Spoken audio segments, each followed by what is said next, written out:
Right, so hello and welcome back to Books and Things, and welcome to another video, and welcome to a video that I am always very excited to make every year. Today I am delighted to announce the coming of another Victober.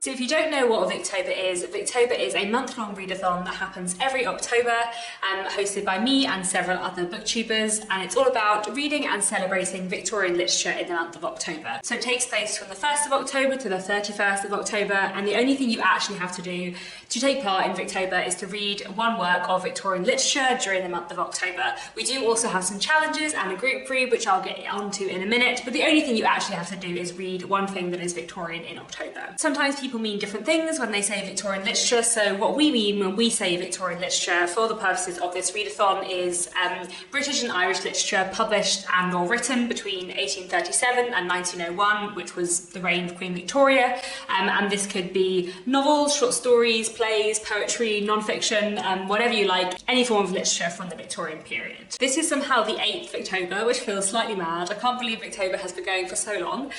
This year I am joined once again by 4 amazing hosts: Kate Howe, Marissa from Blatantly Bookish, Petra and Roz from Scally Daddling About the Books. I will link all of their channels down below, and also their announcement videos, which you will want to go and watch because we will all have recommendations in our videos for our own challenges. Before I get on to telling you about the challenges for Victober this year, I did quickly want to mention sort of how you can take part in Victober. As I said, the only thing you actually have to do is read one work of Victorian literature during October, but we also have 5 challenges, as I said, and a group read, and if you want to discuss Victober or your Victorian literature reads anywhere on BookTube, Bookstagram, BookTok, wherever on social media, then use the hashtag Victober and tag the hosts in TBRs and that kind of thing, and we'll find you. And this year we also have a Discord server, which is new and I think hopefully very exciting. I feel like Discord is a much better platform than Goodreads for discussions. You can reply to things directly, you can add reactions to people's comments, and it feels much more like intuitive than Goodreads groups do. There has been a Goodreads group for Victober for the last few years, but we are basically moving the discussion over to Discord this year. I will still put up some threads on the Goodreads group if anyone still does want to post there, but I think the other hosts and I are envisaging that all the discussion will move over to Discord, and we're not really going to comment on or moderate the Goodreads group this year, but please do come and join us on Discord.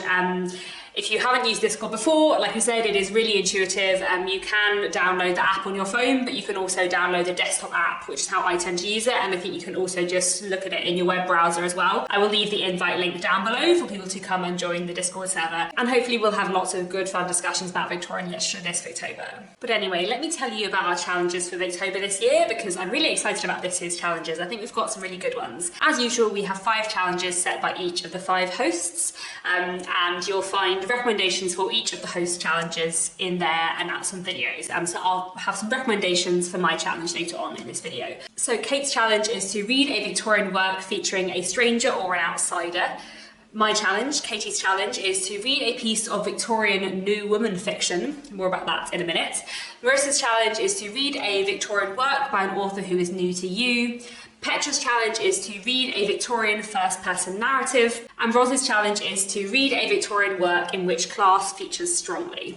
And then finally we also have our group read, which is our big buddy read for the month, where all 5 of us hosts, and hopefully lots of you guys, will be reading one book together, and it's going to be this book, The Way We Live Now by Anthony Trollope. I am very, very excited to reread this one. This is a massive favourite of mine. I love it so much. This is my joint favourite novel by Anthony Trollope, who is one of my favourite novelists. I love this book very, very much. I think it is very, very fantastic, and I think this will be my 3rd or 4th time reading it, but I think I'm going to listen to the audiobook this year, which I haven't done before, so I'm excited for that. So The Way We Live Now is a fantastic, very large social critique novel, which looks at sort of money and class. It focuses on a character called Augustus Melmotte, who is a stranger, an outsider, who comes to London and has a massive fortune, and no one really knows where he's got his money from or who he is. They don't know anything about him, but they know he's got a lot of money, so everyone flocks to him. And the book is basically about all of the characters and families that surround Augustus Melmotte. So this book would definitely tick off both Kate's challenge and Roz's challenge. I would say class and money are sort of like the two main themes in the way we live now. I love this book a lot. I think it's very, very fantastic, and I'm really looking forward to reading it. We're going to be reading this over the course of the whole of October, it being quite a long book. We're going to be reading 3 or 4 chapters a day. There'll be a schedule down in the description here and also over on the Discord server. I think what I did is like 3 chapters on weekdays, 4 chapters on weekends kind of thing. And I think this would be a great one to read together. If you haven't read any Anthony Trollope before, this is a great one to start. It's one of his standalone novels. It's not part of a series, and it's a really, really fantastic read. I know it is long, but like it's really worth it, and it's so good. And I'm very, very excited to reread this year. So now that I think I've told you everything you need to know about Victober this year, I have lots of recommendations for my challenge, which is to read a piece of Victorian New Woman fiction. But before I do, I did want to say that like I'm in a new filming setup, as you can see. So we finished redecorating my office slash the library, the room that I work in. We haven't finished like refurnishing yet. I haven't moved anything around at all. Like the room right now is literally empty except for these 2 bookshelves and the chair I'm sitting on. And in fact, it's all an illusion. There's no books behind me. I just put some books on the shelves so that I could have a nice background for Victober. And I'm trying to like work out where in the room I'm now going to film, because I'm going to move from where I used to film before. I can't decide if the lighting is good here or not, whether I need to angle myself in a different direction, but we'll work it out. But the walls are blue. I finally did redecorate the library, and that's very exciting. This isn't very relevant to Victober, but I thought I would just mention it because I had been moving around filming setup quite a lot in the last few months. Once I've possibly got some new bookshelves and like moved books around and reordered all my books, I will do a video with a sort of library tour or whatever, I guess. But yes, anyway, back to you, Victober. So my challenge, as I said, is to read a piece of Victorian New Woman fiction, which possibly needs a little bit of explaining if you haven't heard this term before. So the New Woman movement was an early feminist movement that began in sort of the 1880s and challenged conventional ideas about ideal Victorian womanhood, often, but not solely, criticising kind of marriage as a Victorian institution and arguing for women to have greater opportunities in life, especially in terms of like having a career and being able to financially support themselves. The New Woman movement was fundamentally a late Victorian movement, sort of 1880s and 1890s. There were a lot of writers who were kind of involved in this movement, some more like at the centre and some at the outskirts, and a lot of the writers involved in this movement were contributing stories to a journal called The Yellow Book, which was a journal especially for new women writing. So when I say read a piece of Victorian New Woman fiction, what I mean is read a work of late Victorian literature, so 1880s to 1890s, be that novel, play, poetry, short story, whatever, that is part of the New Woman movement in some way. So basically read a late Victorian feminist or proto-feminist work of literature. I think this is hopefully going to be a really fun challenge. In that this is a really interesting area of Victorian kind of history and literature, but one I feel like is read a little bit less of. I feel like a lot of the big names in Victorian literature are from slightly earlier in the Victorian period, and I think this could be a really fun challenge. Saying that, some of the New Women works that I have to recommend are slightly harder to access. Like if you have a Kindle, you can get a lot of these books free on ebook, but if you don't have a Kindle, quite a few of the books I'm going to mention are out of print. So if you're really struggling to find an actual piece of New Women fiction, I think it's okay to fudge this challenge and read like an earlier proto-feminist Victorian book, you know, something like The Ten Noir Hall by Anne Bronte, or Aurora Leigh by Elizabeth Barrett Browning, or The Half Sisters by Geraldine Dewsbury. Like if you're really struggling to find a book that was actually part of the New Woman movement, then you could read an earlier work of Victorian literature that is in some way proto-feminist, and then you wouldn't be following the letter of the challenge, but you would be following the spirit of the challenge, I suppose, if that makes sense. But anyway, on to actual New Woman fiction from the Victorian period. I have quite a lot of recommendations that I have read already, and then I wanted to mention some of the books that I haven't read yet, but that I have heard good things about in case anyone's interested in picking them up. So one thing you could read for this challenge is Gloriana, or The Revolution of 1900 by Lady Florence Dixie. This is a novel from 1892, which is set 8 years in the future from that point, about a feminist revolution. And it is a really, really fantastic novel. It's been one of my favourite books of the year so far. And it's a fantastic book for really like combining fantastic, interesting, radical political thought with a really good, like, sensational plot, and I really, really enjoyed it. Another book that is great for combining radical thought with a really good plot is The Odd Woman by George Gissing. This is a wonderful novel which partly focuses on two women who run a typewriting school in order to try and help women get into secretarial and clerical positions. This is a book from 1893 and it is truly fantastic. I love it very, very much. And this is still in print and pretty easy to get hold of, and I really, really recommend it. It's such a fantastic book, really, really interesting to read, and a fantastic work of new women fiction. Or you could read Hester by Margaret Oliphant from 1883, the tale of a young woman called Hester who is bored and dissatisfied with her life and comes into a little bit of conflict with an older relative of hers who is a woman called Miss Catherine who runs a bank. Isn't that cool? Hester is fantastic. Or you could read The Romance of a Shop by Amy Levy from 1888, which is a novel about a group of sisters who, after the death of their father, decide to open a photography shop in order to support themselves financially. Really fantastic read. And on a sort of similar note is The Story of a Modern Woman by Ella Hepworth Dixon from 1894, which tells a story of a young woman who, after the death of her father, is trying to support herself, first as an artist and later as a writer. It's a really interesting book, another one I'd really recommend. Another book you could read for this challenge is Jill by Amy Dillwyn. I do have a copy of Jill somewhere, but most of my books are still in boxes somewhere and I can't find it. Jill is a fantastic novel from 1884, which tells the story of an upper-class young woman who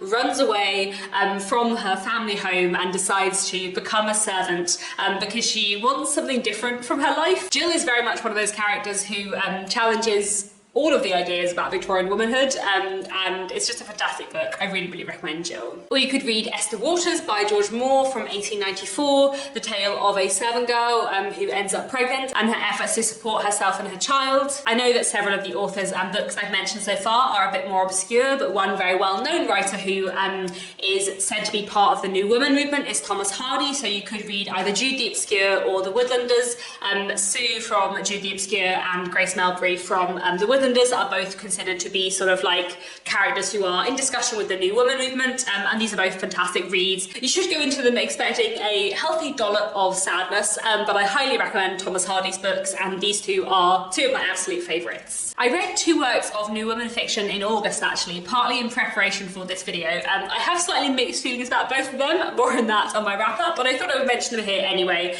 So one is Romance of the Moors by Mona Caird from 1891, which is the story of a bit of a love triangle between a young farmer, a local girl who is in love with him, and a new woman figure, a young artist who comes into the neighbourhood. It's very much a book that has at its heart the message, let's all be strong independent women, with like a footnote of let's all be strong independent women so men will like us more. So I found that slightly frustrating, but in general, it was quite a good read, so I would still recommend it. And the other book I read in August was The Woman Who Did by Grant Allen from 1895, which is a story of a woman who is very much against marriage, and therefore when she falls in love with a man, she says to him, well, we can be together, we can be a couple, but I won't marry you, I will live with you outside of marriage. And it's about the ramifications of that. This is one of those books that I found absolutely fascinating and quite frustrating, but I would still kind of recommend it out of interest. And it's quite an interesting book to have a look at in terms of like how far the New Woman movement could go, but also like the limitations of this movement at this point in time. Yeah, still a really interesting read. And then another book I wanted to recommend is The Egoist by George Meredith. Now this is from 1879, so like just outside like official New Woman movement time. And George Meredith does actually have a later novel which is considered to be more part of the New Woman movement, which I'll mention in a minute. I haven't read that yet. The Egoist is about a young woman who gets engaged and then shortly after her engagement discovers that maybe she doesn't really want to marry this man after all, and it's about her efforts to like disentangle herself from the engagement and how hard that is. So I think it could count for this challenge, and it's just a really fantastic book, one I highly recommend. Those are all the New Woman novels that I've read, but I do have some short stories and plays I wanted to mention as well.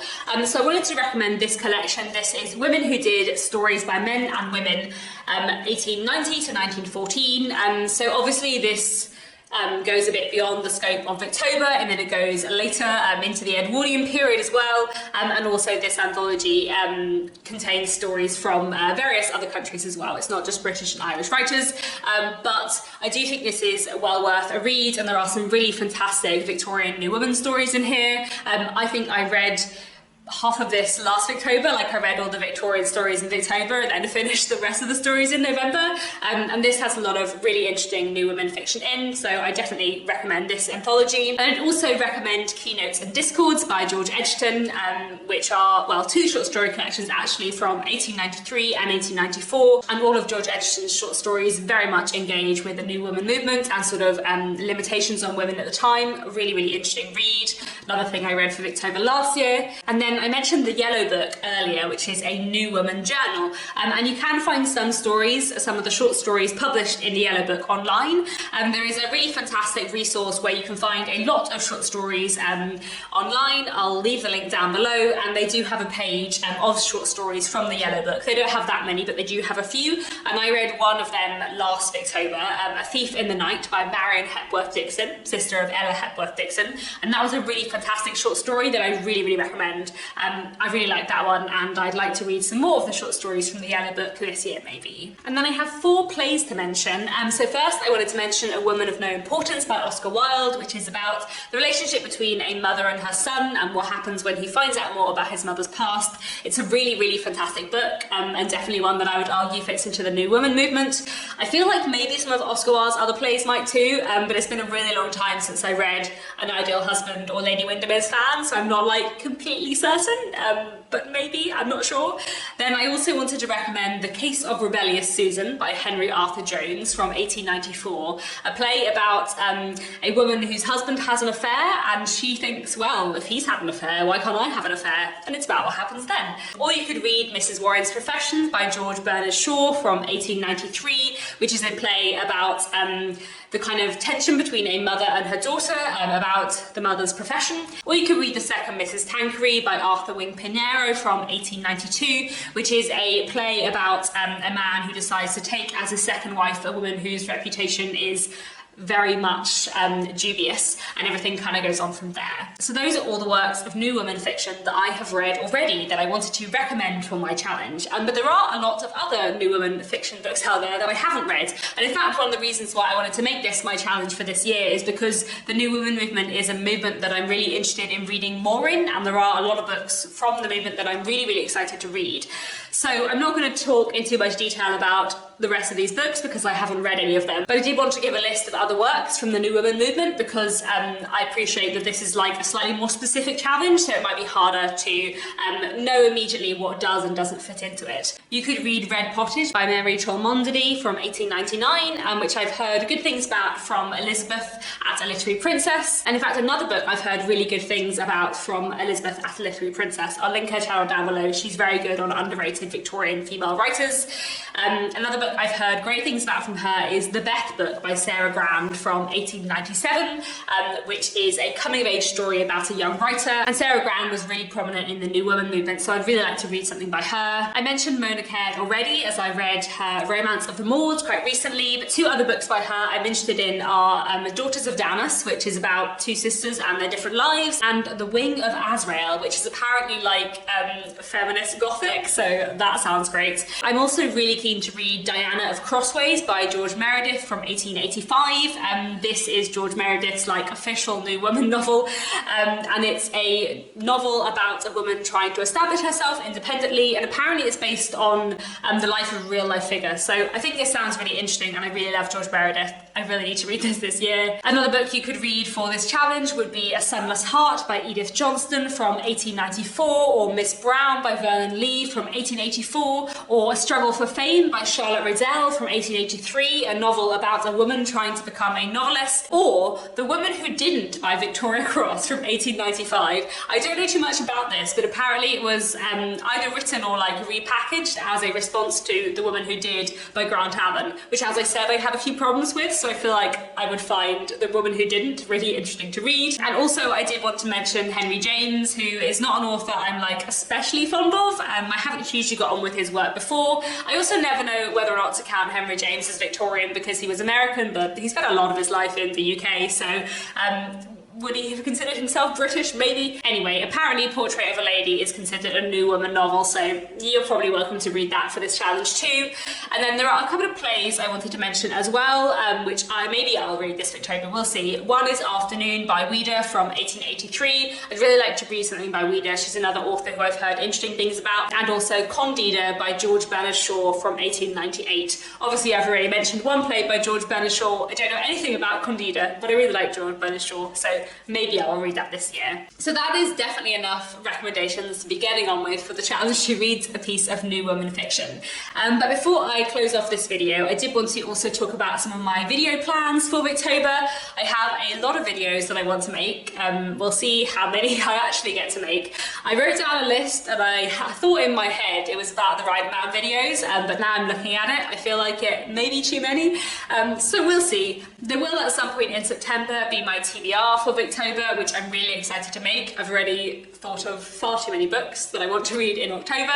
I will try and vlog during Victober as well, as I always do, and if I can manage it and like move my work around enough, I'll try and take like one full day off in October, where I can do a day of reading Victorian literature all day. Last year I did a day where I read Victorian short stories all day and saw how many short stories I could read in one day, and I feel like it might be quite fun to do that with Victorian plays this year, because I have been enjoying reading Victorian plays, and in general enjoying reading plays a lot this year, so that might be fun. I might do that. And then in the last year I've done two videos. One was like tips and tricks for reading Charles Dickens, and one was tips and tricks for reading Jane Austen. People seem to really enjoy them, so I thought maybe I would do them for some other authors. I think in the comments of the Jane Austen one, people were quite keen for videos on Elizabeth Gaskell, Thomas Hardy and Anthony Trollope, so I might do some tips and tricks for reading those three authors in separate videos this Victober.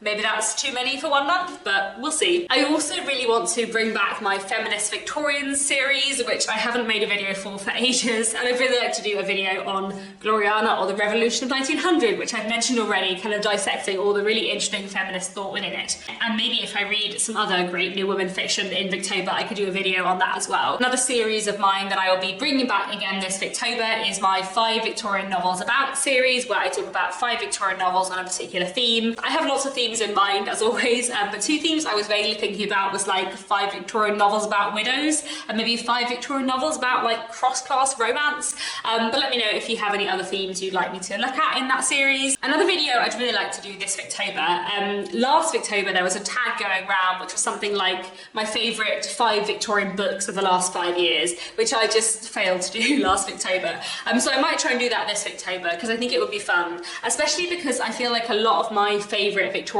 books are books that I read a lot longer than 5 years ago, so it'd be quite interesting to weigh up what my favourite Victorian books are of the last 5 years. I was also thinking about doing a video about like the most obscure Victorian books I've read. I was thinking about doing a video about like serialisation, you know, its history and kind of how it affected literature in the Victorian period. I was thinking of doing a video which would be like, if you enjoyed this popular modern book, maybe you'll like this Victorian book. And I was also thinking of doing a video that would be recommending Victorian literature, but not novels, so you know, plays, poetry, short stories, non-fiction, etc. I feel like that is more videos than I can make in 1 month, so let me know down in the comments which of those videos you are most keen to see and I will do my best. So yeah, I think that's all I had to say for today. I say that, I feel like it's been a long video, but hopefully not too long. I am very excited for Victober again, as I am every year. I'm very excited for all the books that I want to read. I'm really excited for the challenges. I think we've got some really good ones this year.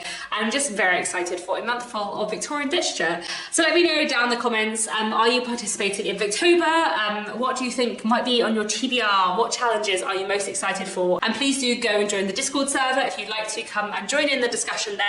We'll be talking about Victorian literature for, you know, probably a lot of September and October and maybe a bit of November too, we'll see. And yeah, I'm just very, very excited. Also, I had been wearing a Jane Eyre t-shirt all video and no one can see. I was gonna wear my Victober top, which says Victober on and it's lovely. I'll link down below Pixie Hallows' Etsy shop where you can buy Victober tops if you want, but it's long sleeved and it's very hot today, so I could not manage that, but you know, we'll live with Jane Eyre instead.